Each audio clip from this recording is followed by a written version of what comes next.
So, welcome to another episode of the Rediscovery channel, where each week we tell each other a different story, and that way we rediscover history together. And Ivor, this week I want to talk about something, and I won't go straight into it, but let me ask you first, how much do you know about the Huns? I know a bit. They came from the area of Mongolia, and they would wear they're kind of like a forerunner of the Mongols, and they would wear like leather cuirasses, ride horses, um, and they also when they invaded, I believe they moved west because the Chinese did something like they built more onto the Great Wall or something that made it harder for them to attack that. So then Yeah. they moved west and they stirred up a lot of the Germanic barbarians to come further south. Yeah, they, And they kind of were, they started the downfall of the Roman Empire in a way. yeah, And today's story is going to be about a group of sports fans that defended Constantinople and actually stopped the Huns from invading. And by doing so, most likely defended the East Roman or Byzantine Empire from the complete destruction. So yeah, you're right about the Huns, right? So they came from probably from the Mongolia area. They didn't have a written culture, so everything we know is kind of like what we hear from others do that we know lived. what language? What was their language called? I guess it was some Well, kind of Turkic language, or yeah, I guess it's not written down. So they were a herdic people. They were excellent horse riders, and what gave them the advantage over the other people, the German tribes, was that they were able to ride horses and shoot arrows at the same time, and they were standing on the horses using a bow that was extremely powerful, more powerful than anything the Romans had. And we're talking about the 5th century here. Later on, the Romans would actually copy the bow as well, and other people would also copy them. I read some stories about them, and I read somewhere saying that, well, they weren't able to create siege materials. I was like, that's strange because they raided a lot of cities. Like they wreaked havoc on the Balkans, in Hungary, what's now Bulgaria. They went all the way up to Rome, laid siege to Rome, and they actually were able to create very magnificent siege materials because they were actually paid by the Romans for a long time to fight their wars and to kind of keep them busy. And that's also how this story started. So at the time, the emperor of the Eastern Roman Empire, so the Byzantine Empire, was Theodosius and the second, I believe, and he failed to pay them their gold. And if there was one thing that the Huns liked more than anything, it was gold.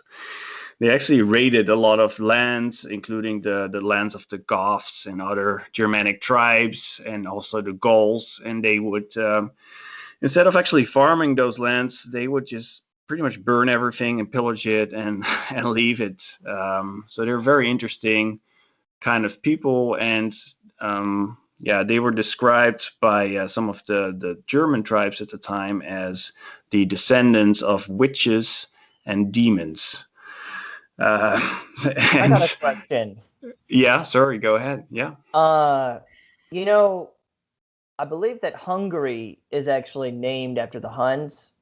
Is it the Magyars are what, like, if you go into Hungary, the people there, or they call themselves Magyars, or the language Mhm. is Magyar, and I know that they came from the east. So is it are the Magyars part of this group?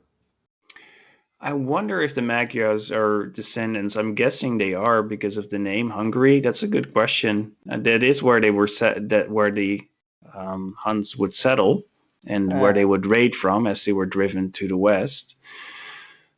But I'm guessing they absorbed all the other people, because if you look at the Hungarians nowadays, they look like Europeans, and the Huns were Asiatic people. So they had, there are some descriptions of them. They basically just look like the people you would expect in Mongolia nowadays. So it's a good question. I wonder how much of their culture has survived in what is nowadays Hungary. Maybe we have some listeners that could attest to that. But yeah, they're really interesting from the culture perspective.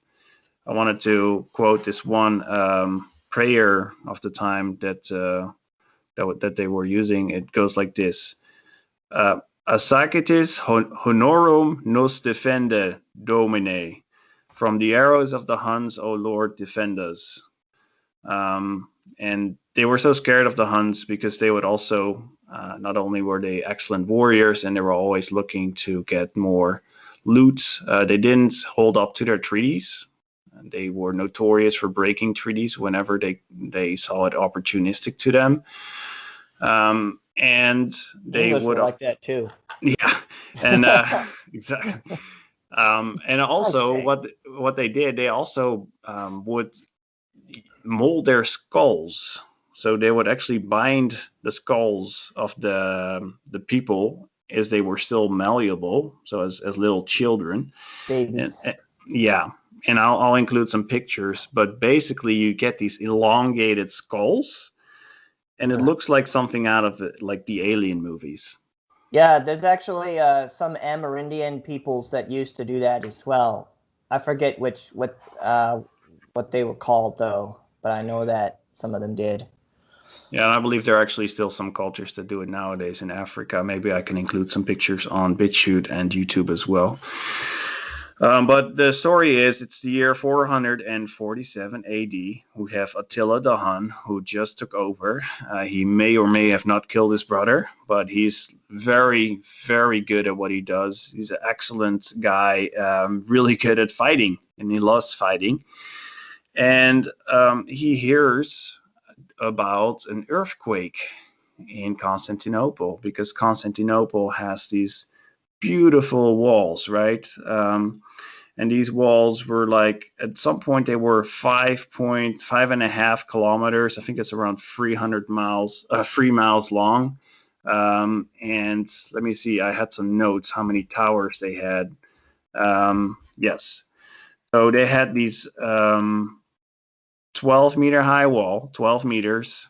I'm not sure how long that is in feet. Sorry about that, but it had 96 towers that were each 18 meters tall. So 96 towers with guards in them. And these were built, well, Constantinople built upon the original walls of Byzantium that was there before. Then he created Nova Roma, New Rome, but what was later just called Constantinople.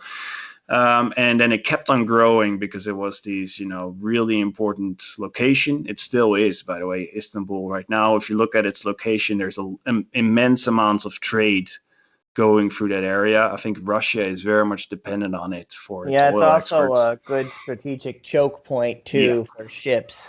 yeah. So if Turkey ever got into a fight with Russia, and Russia is so dependent on oil exports, it would really hurt them. Russia would nuke them.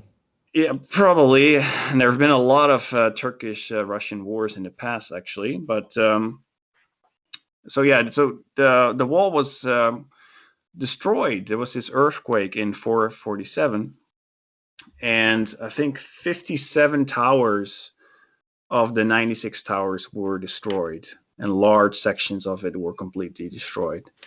So, and this was always the big defense. Like, even though the Huns could create siege materials, this was next level, right? If you play an old strategy game, having 96 towers with huge giant walls and also moats in front of them, that would pretty much stop anything. But, in this year, just as Attila was taking over, the walls came down.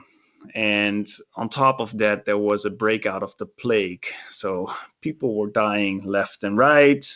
Attila heard about this. And yeah, of course, because Theodosius had refused to pay him the gold that he had promised before, he saw this as a great opportunity, and he's like, okay, well, I'm going to raid them, right? That's what he does. Um, Now, so the wall was completely down. What do you do? Who do you go to for help? And this is actually the interesting part. It was a group of hooligans. So at the time, you had at the heart of any major Roman city, you would have a hippodrome, which is where you would be having chariot races. Um, and the hippodrome in Constantinople, it was 450 meters long, so that's 1,500 feet, and 130 meters wide, 420 feet about. That was built by Emperor Constantinius, and it would take up to 100,000 spectators, which is actually more than the biggest soccer club can hold over here. I think it does just over 50,000. So it was immense. It was like a cultural heart, and it was a literal heart of the city. It was also where the emperor would show itself to the crowd. He would have his own private entrance, and he would have like a throne room where everybody would be able to either cheer on the emperor or boo him, depending on how they would feel. And this is where they would have these chariot races, which were like horse-drawn races, and they were extremely dangerous, extremely fast. People would try to push each other off the rail. People To would get die. stepped on. Yeah, exactly. Like they would be dragged to death by their horses. There were like hardly any rules, but people loved these races. There was betting going on. It was a very lively kind of situation. And some of the most famous chariot riders, they would get their own statues, and like they would live on for eternity, right? They were just known all over the Roman Empire.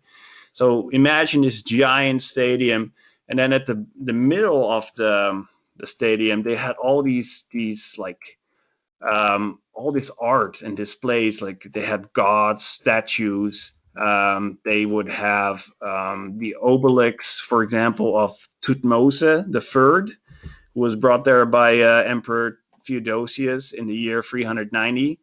And this obelisk, I'll include some pictures. It actually dates back to the 16th century before Christ. So there would be statues of Constantine, of course, but also of Porphyrius, which is one of the most legendary chariots of all time. And they also had the horses of Saint Mark, which were later looted during the Fourth Crusade, and they now adorn the facade of the Saint Mark Basilica in Venice. So this is like like a really cool kind of atmosphere, lots of action, lots of activities. But on top of that, you also had these groups. You had different teams. And you mainly had the blues, the greens, the reds, and the whites. And later on in Constantinople, like the reds and the whites were absorbed by the greens. So you basically just had the blues and the greens left. Yeah, I've heard about the blues and the greens, but I didn't hear about those other groups. Yeah, and so there was like political influence attached to it as well. Like, for example, there's something called the Nika riots, which happened after today's story in the year, I think it's 530 after Dominus. Wasn't that Justinian? Wasn't he the one Yes. there? Okay, yeah. Yeah, and he actually was part of the blues. And the greens was kind of the poor people or the common people, and then the blues and the aristocracy, they were the blues. And yeah, they had these massive riots, and it nearly brought down the empire. 30,000 people were killed during the Nika riots, and after that, chariot racing was abolished for a while. So this was how feverish people were about supporting their team. People would dress up in their favorite colors and everything. Not unlike what you might see today, like At a living soccer in game. Yeah, in the Netherlands, like we have the European Championship, we lost, but the whole street was dressed in orange. Everybody was wearing orange. It's people feel very strongly about it, and there's very strong rivalries. So in this case, what happened was, so the wall came down, and Attila the Hun was approaching. So what were they going to do? So there was somebody called, and let me see if I can find his name real quick. And otherwise, I may have to skip it for the sake of the story. But he decided to utilize these supporters. And at first he said, okay, well, try to build it together, but they refused. Like they wouldn't want to work together, even though like the Huns were about to kill them all. So then he's like, okay, well, the blues are gonna be in charge of this part of the wall, and then the greens are gonna be in part of the other part of the wall. And he made it a race, like was going to be the honor, like who's going to finish their part of the wall first. It was so it became a thing of honor. And then they worked 60 days straight, day and night without sleeping, thousands of people, and they managed to fix the wall before Attila the Hun got there. And that most likely saved the empire. So, yeah, maybe a bit short, this story, actually. But this is a story I found and was interesting, right? What can also be used to destroy the rivalry. It can also be used in a good sense. And I know you and I don't have much, we don't have strong feelings about sports at all. But in this case, it was actually used for something useful, and they ended up saving the empire. And there's actually still a marble plate that can be seen at the Mevlevihein Gate in Istanbul. And it mentions Constantinius, who by Theodosius' command triumphantly built these strong walls in less than 2 months. Palace could hardly have built such a secure citadel in such a short time. Yeah, so the guy was actually Flavius Constantinius. Hardly would Flavius Constantinius earn his fame if it weren't for the passion of such ordinary heroes, the blues and the greens. So, yeah, that was my story of this week. I thought it was just a pretty cool story on how hooligans were used for good instead of bad, for a change. Yeah, and it could have totally changed the history of basically of our world if it weren't for those sports fans coming together or using their rivalry for good. Yeah, it's interesting, and one thing I have a friend who lives in the Balkans. He lives in Croatia, and he says that, people there, of course, now it's mostly Slavic, but they take their sports very seriously, and fights break out about it, and even here in the United States, people are like, oh, if they find out this or that team loses, like they actually get angry, like it actually depresses them sometimes, and it ruins their day. And sometimes people, actually, not too far from where I live, there were, talk about hooligans. There's this playground I used to take my sons to. Big, nice playground. But the playground is next to these like football fields, which I assume that I pay for with my property taxes. And there were private, they called it on the radio, they said they were like semi-professional teams of adults playing football and soccer. And like last year, a fight broke out over one of those games, and they took out guns and started shooting at each other. So I haven't been to that playground since then, but it's just interesting to me, how serious people will take their sports. And I've just never been able to care. And I think it's like, it's an identity thing, right? Here you have Amsterdam versus Rotterdam, and they will literally kill each other in some field somewhere in the middle of nowhere. and it's they just identify with their club to such an extent. You know, people have like their club colors on their wallpaper and everything. It's like Yeah, how far they go. It's I wonder if it's akin to like tribes, you know, yeah, like where tribes they wear particular colors, and then they might a lot of times they speak the same language. Genetically, they're the same, but they're just organized around like a different chief. They wear different clothes, and they hate each other and will kill each other. I wonder if it's like something like that. But on the other hand, you read in like the Old Testament when there were a lot of city states, and they talk about how they're like when a certain season comes, like, oh, it's the season for war, let's go fight. And it's just like, why are they fighting? Oh, because that's the season when people go and fight. I'm wondering if sports may not have been deliberately introduced in some cases to give people a way to vicariously dispose of these tendencies rather than going out and fighting with the next village over. They go and they compete. yeah, I believe so as well. I noticed that I had some socialist friends when I was younger.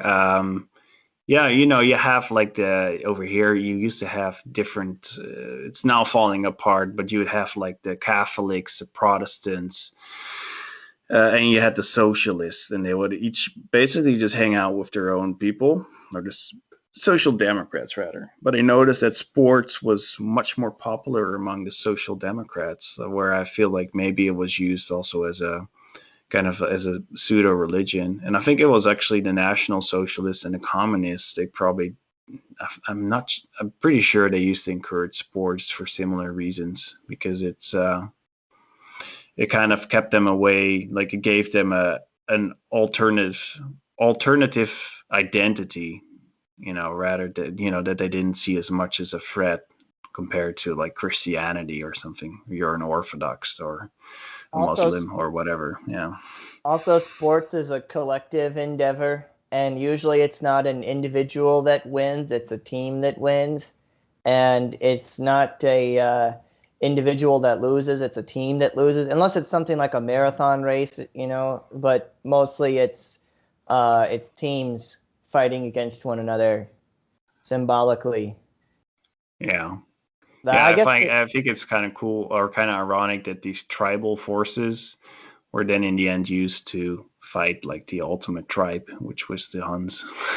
Yeah, and I feel like we should know more about the Huns than we do because Yeah. like what language where they come from for sure. I always thought Mongolia, and if they're turning around in their horses, like turning around in their saddle to shoot backwards, that's something that the Mongols did. That's why they were so deadly, because even if the Mongols decided to run away from you, they would still be killing you as you chase them.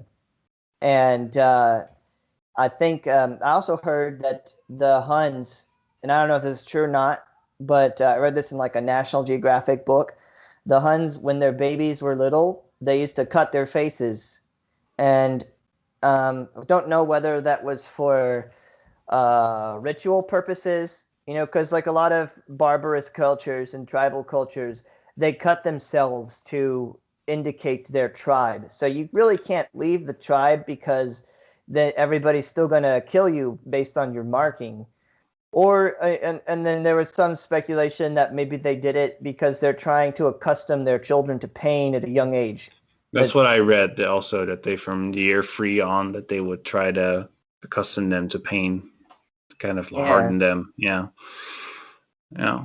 No, So I I mean feel like they were a warrior tribe for sure, so nomadic tribe. It's not uncommon for them to, when they hit the civilized world, that they end up just being so well, especially because they were like growing up riding horses, that they nothing, because of that mobility, nothing was able to stop them. yeah, So they yeah, bring their animals, like they take everything they need with them. yeah. So They bring you can't like starve them out, and no, they would You just can't burn down their settlements because they no. don't really have a settlement. And they just take what they need from you. Is that yeah? So Yeah, fascinating people for sure. I try to find there isn't. I'm sure there's more about the Huns, but I think probably a lot of the history has gone Yeah. missing.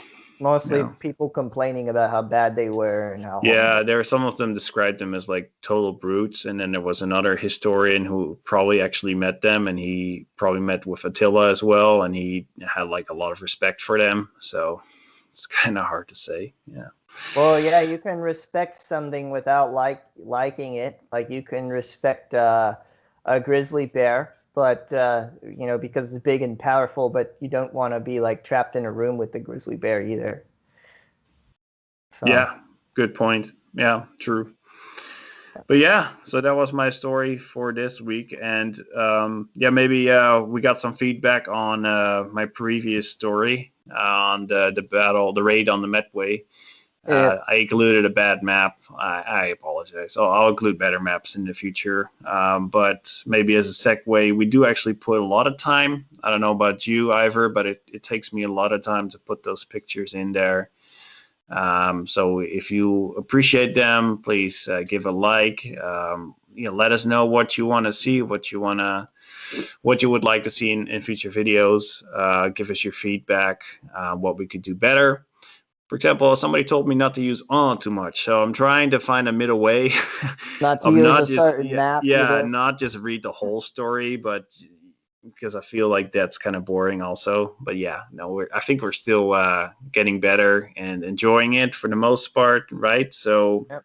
yeah, appreciate you listening, appreciate the shares and the likes and feedback, and look forward to next week, Ivor, when it's your story. I'm curious to see what you've got for me.